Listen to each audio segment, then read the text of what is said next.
Morning. मैं doctor Sanjeev Kumar sunshine hospital Gachibowli से बोल रहा हूँ। आज अगर लोगों के घर में कुछ लोग पॉजिटिव पेशेंट्स आ गए हैं और उनको डर लग रहा है कि हम घर में कैसे इलाज करेंगे या हॉस्पिटल जाके एडमिट कर रहे हैं और हॉस्पिटल में बेड नहीं मिल रहे हैं, तो घर में इन लोगों का कैसे केयर करना है और कैसे इंतजाम करना है, मैं आपको 2 मिनट में दिखाऊंगा।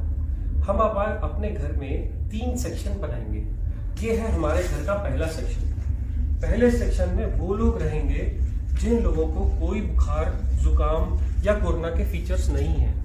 जाकर के सब लोग टेस्टें कराने का कोई बेनिफिट नहीं है। जो लोग इन्फेक्टेड नहीं है, जिनको बुखार नहीं आ रहा, उनको सिर्फ 2-3 चीज़ों की ज़रूरत है।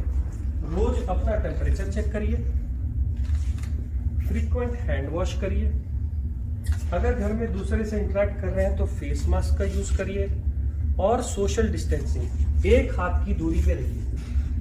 इतने दूरी पे रहने पे कोरोना के फैलने का डर ऑलमोस्ट निल होता है। तो वो सब लोग, जो लोग ठीक हैं, जिन लोगों को फीवर नहीं आया है, वो लोग अपने घर के उस सेक्शन में रहेंगे जिस सेक्शन में दूसरे इन्फेक्टेड लोग नहीं हैं। जिनको फीवर आ गया है और जुकाम, बुखार, खांसी हो रही है, वो लोग घर के दूसरे सेक्शन में रहेंगे। और इन दूसरे सेक्शन के अंदर जो लोग नॉर्मल हैं, वो उनको डिस्पोजेबल्स में खाने का इंतजाम करेंगे। खाने में क्या खाएंगे?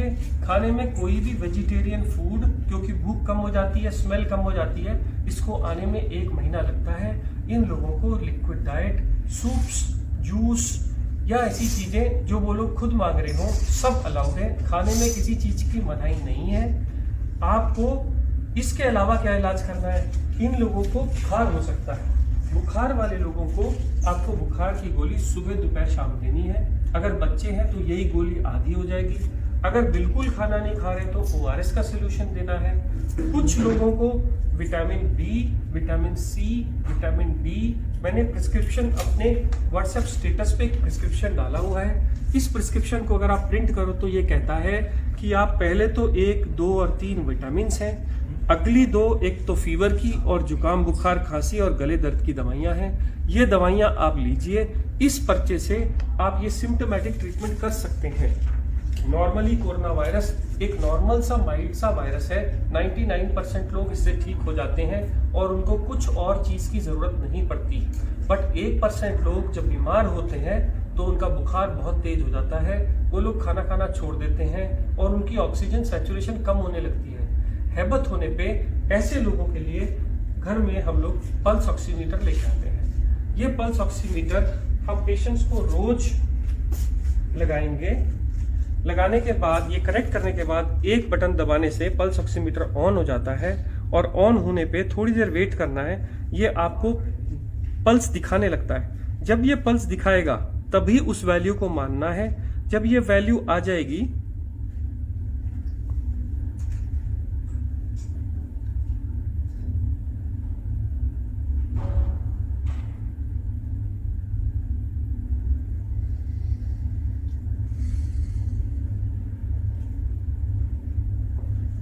तो ऑक्सीजन सैचुरेशन 100% बता रहा है। 90 से कम है तो ये पेशेंट सिक हैं। अगर 90 से ज़्यादा है तो डरने की बात नहीं है। मैंने इतनी देर इसलिए वेट किया क्योंकि पल्स ऑक्सीमीटर लगभग 30 सेकंड ले जाता है नॉर्मल सैचुरेशन बताने के लिए।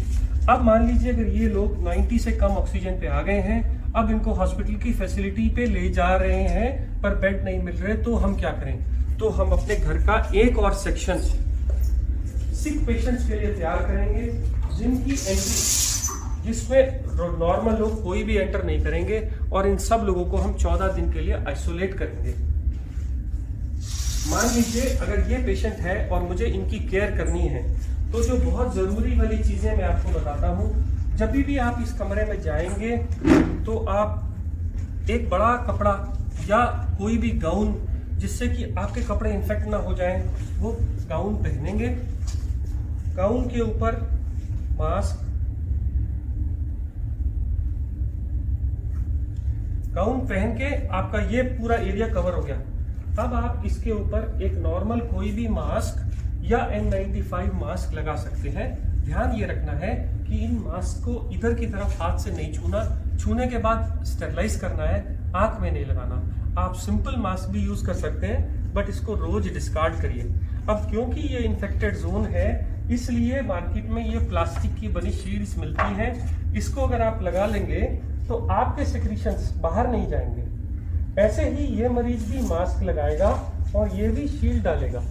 इससे क्या होगा, इससे उसके सेक्रीशंस और आपके सेक्रीशंस मिल नहीं सकते, आपको इन्फेक्शन होने का चांस बहुत कम हो जाता है। इस आदमी के साथ अगर आप टाइम बिताना चाहते हैं तो सोशल डिस्टेंसिंग के हिसाब से इससे ज़्यादा टाइम नहीं, ज़्यादा 5 मिनट से ज़्यादा टाइम ना बिताइए।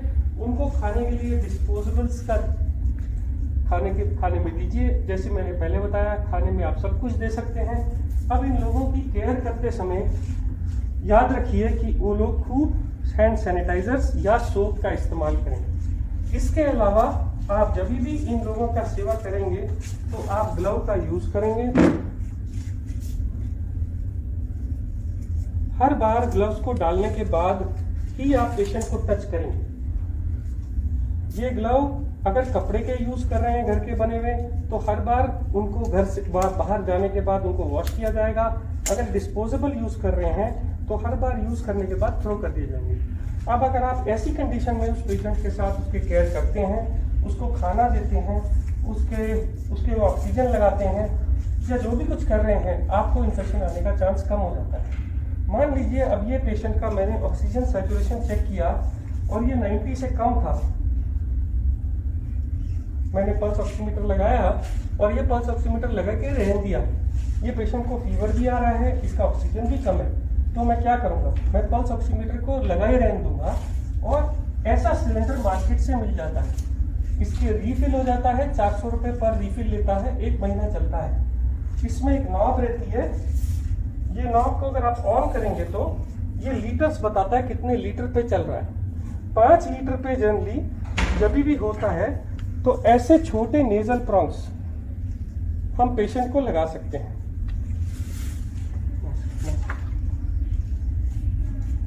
ऐसे नेजल प्रॉन्ग लगा सकते हैं। नेजल प्रॉन्ग लगाने के बाद आप ये पल्स ऑक्सीमीटर की रीडिंग देखिए कितनी आ रही है। अगर ये 90 से ज़्यादा नहीं आ रही और पेशेंट को तभी भी हैबत हो रही है, तो आप ये नेजल प्रॉन्ग हटा के मार्केट से ये बड़े वाला मास्क ला सकते हैं। इस मास्क से अगर आप सिलेंडर पे लगाएंगे तो 10 लीटर तक एक पेशेंट को ऑक्सीजन दी जा सकती है। तब आप ऑक्सीजन चेक करिए, 5 मिनट वेट करिए ऑक्सीजन देके। इसके बाद भी अगर ऑक्सीजन इंप्रूव नहीं हो रही तो आपके पास लास्ट ऑप्शन बचती है हाई फ्लो ऑक्सीजन मास्क। ये मास्क के साथ एक गुब्बारा लगा रहता है, इसको जैसे हम ऑक्सीजन से कनेक्ट करते हैं तो ये ऑक्सीजन एक्स्ट्रा देता है और इसमें आप 15 लीटर तक ऑक्सीजन भर सकते हैं। ये गुब्बारा भर जाने के बाद जब आप लगाते हैं तो पेशेंट की हैबत या ऑक्सीजन सैचुरेशन इंप्रूव कर जाती है। इसको लगाने के बाद आप सैचुरेशन को देखते जाइए, जब वो 90 से ऊपर हो जाए उसको ऐसे ही रहने दीजिए।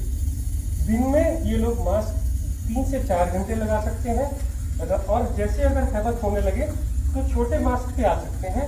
और अगर हो सके तो सोते वक्त बेड एंड को थोड़ा ऊंचा करके रखिए।